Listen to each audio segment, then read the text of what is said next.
Hello, everyone. Thanks for joining us. We're here today with our good friend, Kathy Izard. Kathy has released an excellent book titled Trust the Whisper, How Answering Quiet Callings Inspires Extraordinary Stories of Ordinary Grace. Kathy's an award-winning author and speaker who has helped bring transformation to Charlotte, North Carolina in homelessness, housing, and mental health.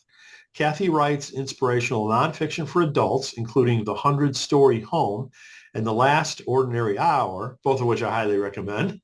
And she also has written two books for children, A Good Night for Mr. Coleman and Grace Heard a Whisper, that is somewhat correlated to the book that we're going to talk about.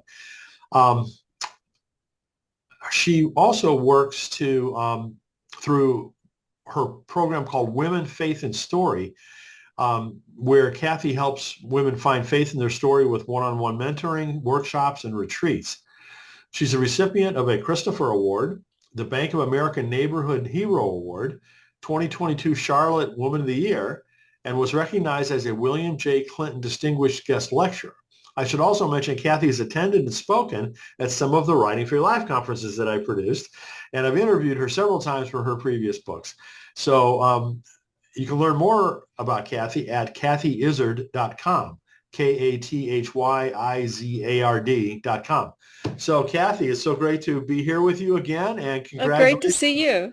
on Yeah, yet good to be another with great you, book. Brian. Thank Oh, you. well, Thanks so much.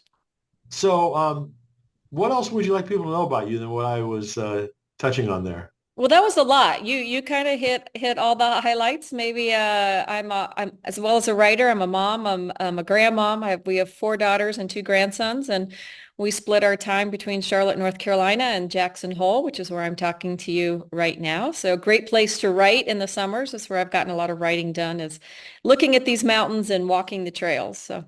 That has to be inspiring. I love that part of the country. Yeah, when you're looking at the mountains, yeah, it's very inspirational.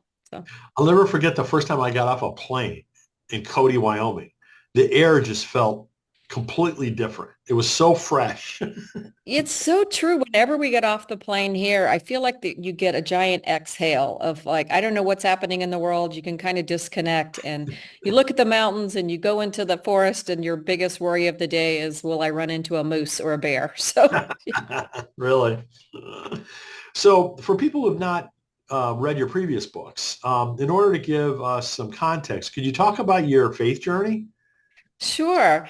I will have to say, I think a lot of it started in 2007. I was a graphic designer. I had nothing to do with writing or any aspirations of writing, and was raising our four kids. But I thought that the life I was living was not what I was supposed to be doing. And I did volunteer in the soup kitchen. We took our kids to the soup kitchen, and something about that made me feel like, yes, like this direction. But I certainly didn't think that homelessness or anything with homelessness was what I was meant to be doing because it felt like a hugely unsolvable problem. And I think that's where the faith journey came in because I had a classic epiphany that I wrote about in my first book, The 100-Story Home, where I had a moment with someone who was formerly homeless themselves who helped me see homelessness in a way that I had never seen it or never thought about it. And it started what I would call my first whisper in terms that I could not shake the idea that I should close my graphic design business and go work for this soup kitchen to work on housing, which honestly make no sense whatsoever because I was completely unqualified. There's no reason to imagine that I would be able to do anything. But I do think that was the beginning of my faith journey and the beginning of my new life path, kind of discarding all my plans I thought I had for my life and the logical things I thought I should do and really kind of surrender and trust that maybe there was something else. And that turned into creating a housing program. We raised $10 million and we built a building. It gave me a story to tell, which I wrote about in the book. And also just this belief that I can encourage others. Like I think every one of us is called to something. And it's a lot of my work is now is encouraging people, primarily a lot of women, but men and women, that there is something calling each of us and that if we're willing to surrender, if we're willing to trust and listen, that I do think our life path kind of opens up in remarkable ways. It's your story and what you've done and been through is just really compelling and outstanding. And we'll talk more about, some of the God moments here in a bit. But but your publishing journey is also quite fascinating. So can you tell people Yes. that? Well, I am like probably what so many people who might be watching this, because I stumbled across Writing for Your Life in Indianapolis. I wanted to go hear Barbara Brown Taylor, and I literally didn't even know what I stumbled into. I just wanted to hear her, which I think she's amazing. And ended up meeting you and finding this whole writers community. But as I said, I wanted to tell this one story of how I quit my job and went into something very different. Again, I was not a writer. I just started taking a lot of writing classes, going to writing conferences. Like many people watching, I couldn't get an agent or anyone who cared about my manuscript, even though I spent 6 years writing it.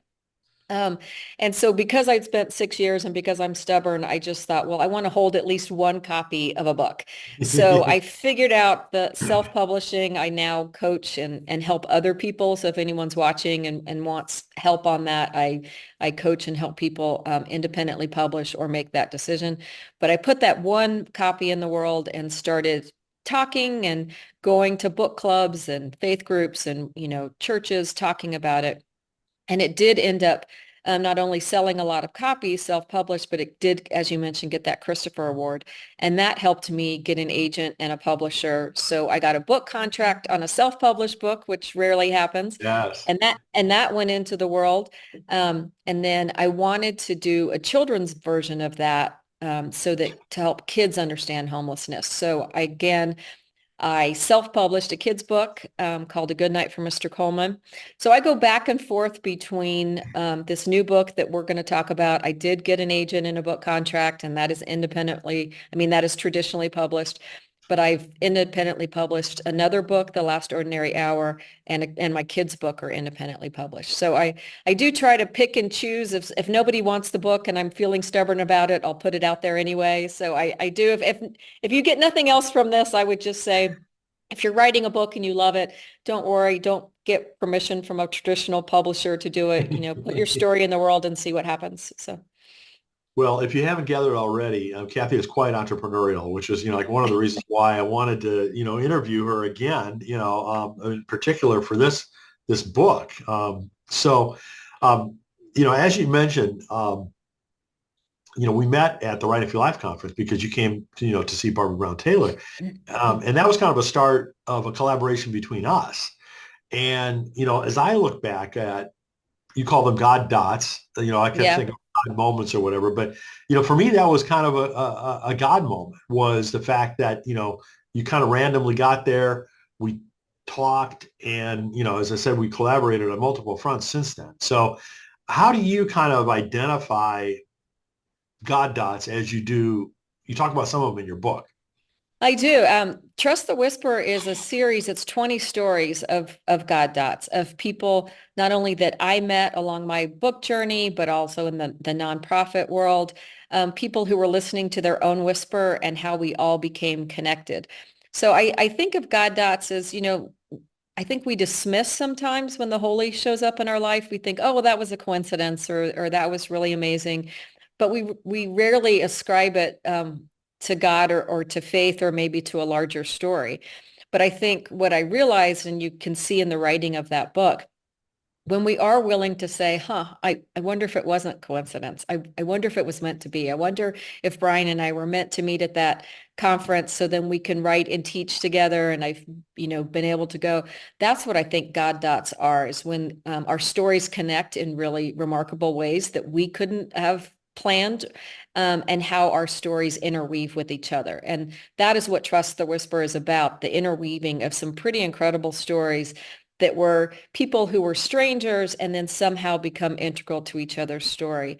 And I think when we are looking for purpose in life, when we are looking for calling, and we're willing to recognize these and to say, gosh, I need this thing. I need to meet this person. And if you kind of say it out loud, it's amazing how many times that person shows up in your life. And I mean, when I showed up at the Writing for Your Life, I was looking for a community. I was feeling like this one person who was trying to write books and who does this. And all of a sudden I show up at Writing for Your Life and it's like, oh my gosh, here's a whole, room full of people who are trying to do the same thing, to write in a faith perspective, not just romance novels, but they were trying to write in this way.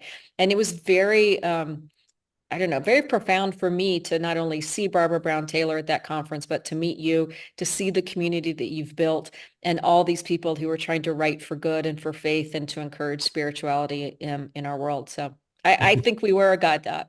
Yeah, yeah. So, this is the book again, Trust the Whisper. And, Kathy tells the stories of several other people that have experienced, some type of God dot, in their life. What led you to write this particular book? Yeah. So I think that book I ended up starting to speak, which I was not planning to do anything for the homeless. I was not planning to write a book. I was certainly not planning to speak. If anyone's watching this going, oh, I would never speak. I hate speaking. I sweat. Well, me too. If you would have said that, like, some of the top two things I hate to do would be raising money and speaking. And guess what I've been doing for the last 15 years? Anyway, God is funny about that. Because I was going to other cities and talking about the 100-story home and how I felt this calling and really to try and encourage other people. One of the first places I went to out of town, there was a church in Birmingham, Alabama, that asked me to come speak. And frankly, I felt like a complete imposter. I thought, do they know I'm a self-published author? Like, my book doesn't really count. Like, I can't believe they're asking me to come to this church. But when I got to that church, there was a woman there and she said, oh my gosh, I really want to talk to you because when I read the 100-story home and you were talking about feeling kind of crazy and called to something that you couldn't explain, she said, me too. Like, I am feeling really that I need to do something about runaway teens. And she told me this whole story about how teens in Alabama come from all over the state to Birmingham. They arrive on the bus and within hours, sex traffickers prey on these kids who show up alone and they're sucked into sex trafficking within hours of what they were. And she said, I think the solution is so simple. And I thought, gosh, I don't know. That sounds super complicated. I don't know what the solution is. And she said, all we have to do is build a teen shelter next to the bus station, and then we'll be the first people they meet and not the sex traffickers. And that was the first time, Brian, that I thought, oh my gosh, that is what this book is about. I need to tell people how unqualified I was so that they will do whatever it is that they are meant to do. And so I started a friendship with this woman, Caroline Bundy. I started to think, oh my gosh, she would be the next book. Like, what if there was a book of people who were listening to their whispers and what happened? And I even started writing her stories down. I'd met some other people. I had probably 5 or 6 threads going of people who were listening. And I realized, okay, it's only a good book if they listen, right? If they all decide, well, that's hard and I can't do it, and they give up and go home. Okay, well, there goes my book. So I started writing this book like 7 years ago, and Wow. then I had to Wow. put it down because I had to wait and see, would Caroline Bundy build the teen shelter in Birmingham, Alabama? Well, spoiler alert on chapter 6. Yes, she did. As well as Molly Painter in Raleigh, North Carolina, who ended up doing some incredible things. So people all over, a lot of Southeastern stories, because that's where I write and speak, of people who listened and what happened and then how their stories interconnected. So the book took a while to write because the endings took a while to reveal, but I'm just really proud of the book. I think the stories I got to tell are amazing. And I think that's another piece of it. There's so many people with amazing stories, but they may not be writers or storytellers. Yes. And I get to be privileged enough to know their stories, to write their stories and share their stories. So That is this without a is the, doubt. yeah, this has been a fun book because when I go and I'm not just telling my story anymore, I get to tell these stories of amazing people who are doing great things. And I think in this time, it's encouraging because we can hear only some bad news. And I think this book is full of good news stories. So, Absolutely. Absolutely. It's valuable on multiple levels. That's one of them, right? It's just to see all these instances. And, another thing, as you said, people tend to overlook, you know, what you're calling God dots or what I would call God moments, as mhm. coincidence or whatever, as you said. And so for you to really call that out, right, and shine a spotlight on it and kind of investigate it a little bit more because it's one of those things you can't really put your hands around. How does a God moment happen, right? What leads to that? Yeah, and I don't know, Brian. I mean, I am definitely for anyone listening, I am not a theologian. Like anyone listening, I'm sure more Bible theology than I do and probably could lead to 100 scriptures and 42 books on maybe why this happens. I just have lived experience that I can't ignore and the people that I've met and their lived experience. And I think that is part of the divine. We can't explain it. Even if I did have 100 books, even if I was as smart as Francis Collins, who wrote The Language of God and could, do all of this, maybe I would be able to understand the background and the string theory of it all, but I can't. All I know it's that it's true and that these stories are true. And all I could do was lay them out as, to me, evidence of the holy that's around us every single day. And also noting that if each one of us had not been willing to tell our stories or share our stories, then part of the most fascinating part of the divine would have gone unnoticed. Like the miracles would have gone unnoticed. So I think part of it is we have to believe there's a whisper that we can hear. I think we have to be willing to notice that maybe it's more than coincidence, and we have to be able to be willing to share and talk about it, because that's when other connections are revealed and you start to see this bigger, pretty amazing divine weave. So, Well, the other part of it, that, is implicit in all that you've written about in your book is that the people acted on it. yeah. They didn't just hear a whisper, right? You Think of can't just, yes, that's the trust part. Like, yeah, you can't just listen for the whisper and say, it. hey, I heard it.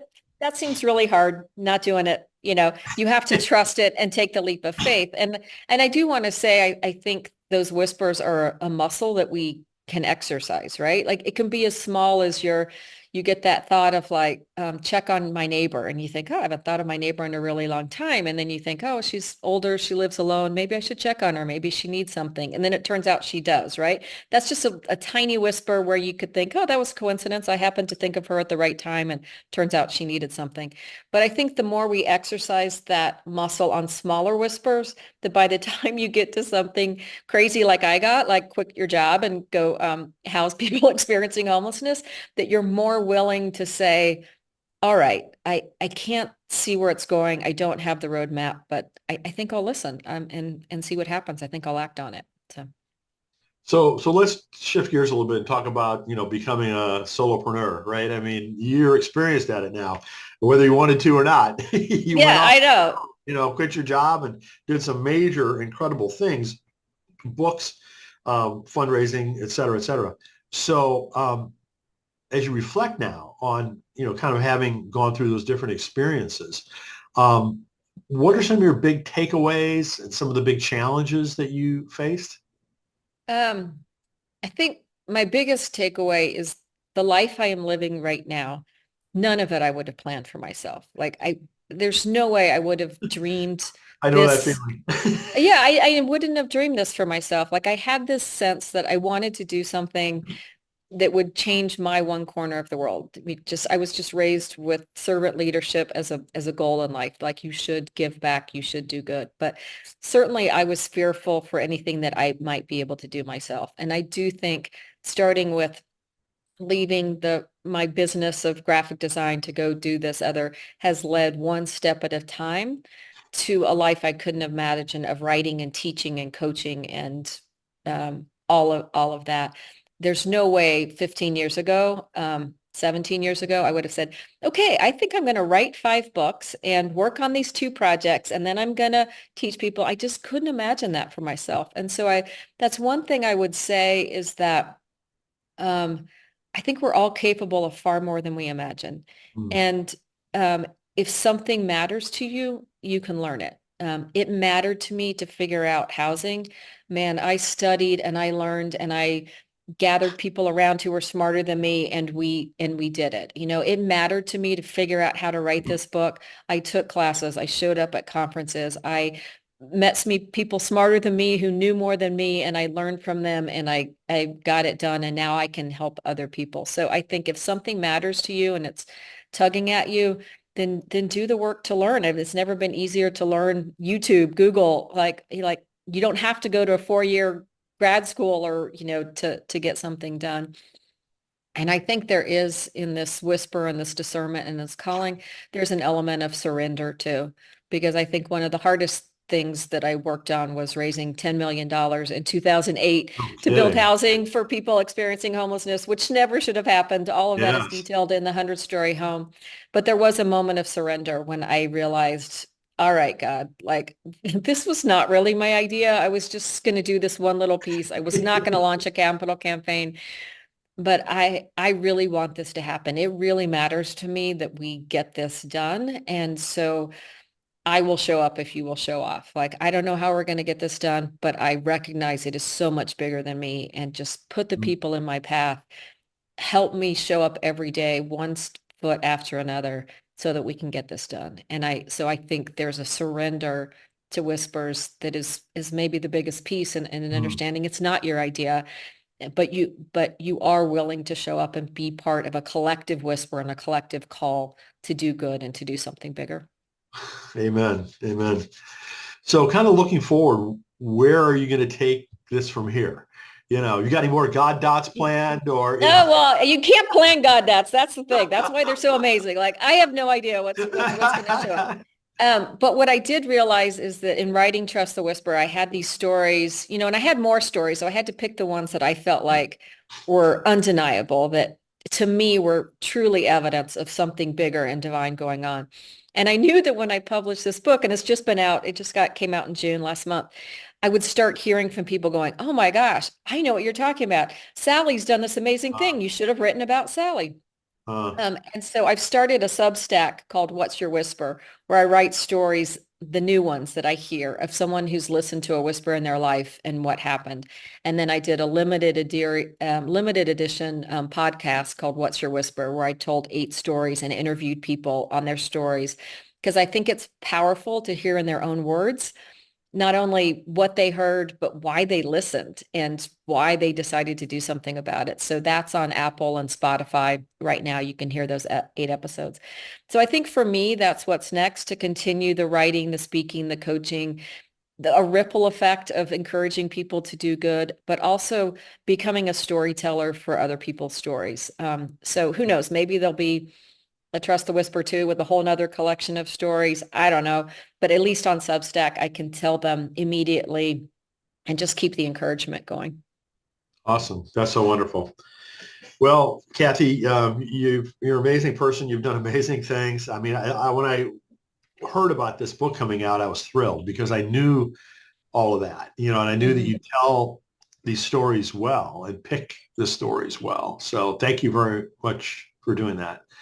Well, Um, thank you. And like I said, I think the community that you've created and that you continue to create, I think is so important, because being a solo entrepreneur, you start to think, what, am I crazy? Am I the only person who's trying to do this? And so the people I've met through your communities and your writing have been just really impactful. So I thank you, Brian, for listening to your whisper to do something I'm sure you weren't planning to start all this, but I think you've been really faithful in listening to your whispers and to trusting your gut to creating these conferences and these places to convene and find community. well, thank you. Thank you very much. Again, check out this book. It's called Trust the Whisper, How Answering Quiet Callings Inspires Extraordinary Stories of Ordinary Grace. And go to Kathy's website, kathyizard.com. So Kathy, again, congratulations on everything and best wishes with this new book and all of your work. Thanks so much, Brian.